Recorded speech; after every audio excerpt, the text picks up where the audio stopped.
અત્યારે આપણે આવ્યા છીએ બેટ દ્વારકા અને બેટ દ્વારકાના દર્શન કરી અમે પાછા વધીએ છીએ ત્યારે અમે એટલે કે પુલ ઉપર છીએ એટલે પુલ આપણે જોઈ શકો છો કે કરોડો રૂપિયાના ખર્ચે આ દરિયાની વચ્ચે આજે પુલ બનાવ્યું છે. ખૂબ વિશાળ પુલ છે.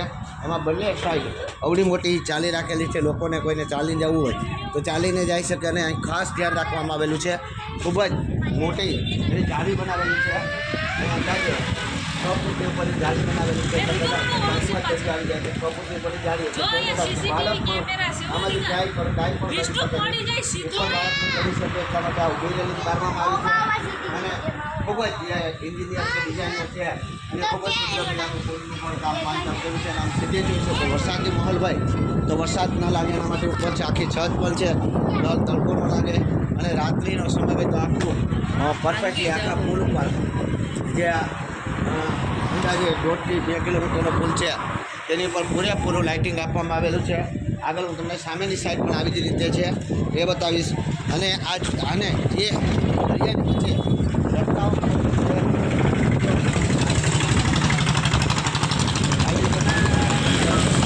નજીક કરો અહીંયા અમે પણ અમારી ગાડી લઈને જ આવ્યા છીએ. આખું ફેમિલી અમારું ગાડી લઈને જ આવ્યું છે અને દ્વારકાના પણ બેટ દ્વારકાની અંદર અભ્યાસ કરેલો છે.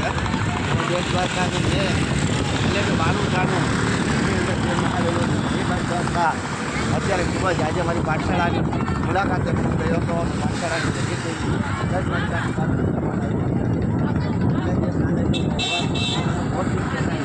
ઝૂલતો પુલ છે આખો એની પર પુલ આખો મૂકવામાં આવેલું છે.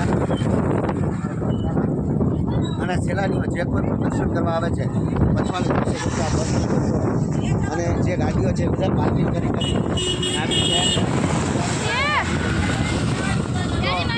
હા, રાત્રિનો સમય જે થઈ ગયો છે 8:30 વાગી ગયા છે અને અત્યારે ઘણા બધા લોકો જેમ કે ફોટો પાડીને આ પુલની મજા માણી રહ્યા છે. અને આ પુલ ઉપર સુંદર મજાની અત્યારે ગરમીનો માહોલ હોવા છતાં ખૂબ મજા ઠંડક છે. મેં તો એવું પણ જોયું કે બેટ દ્વારકાના ખાસ કરી અને ઘણા બધા મારા મિત્રો પણ છે પુરીની અંદર પણ એ લોકો પણ ફેમિલી છે રાત્રિના સમયમાં એન્જોય કરવા માટે આવે છે. આ પણ વિનંતી છે કે આપણે યોગ્ય દર્શન કરવા માટે અવશ્ય બેટ દ્વારકાના દર્શન કરવાને ખાસ કરીને આ પુલ ઉપર મજા મળે મને છે. જય શ્રી કૃષ્ણ, જય રામ.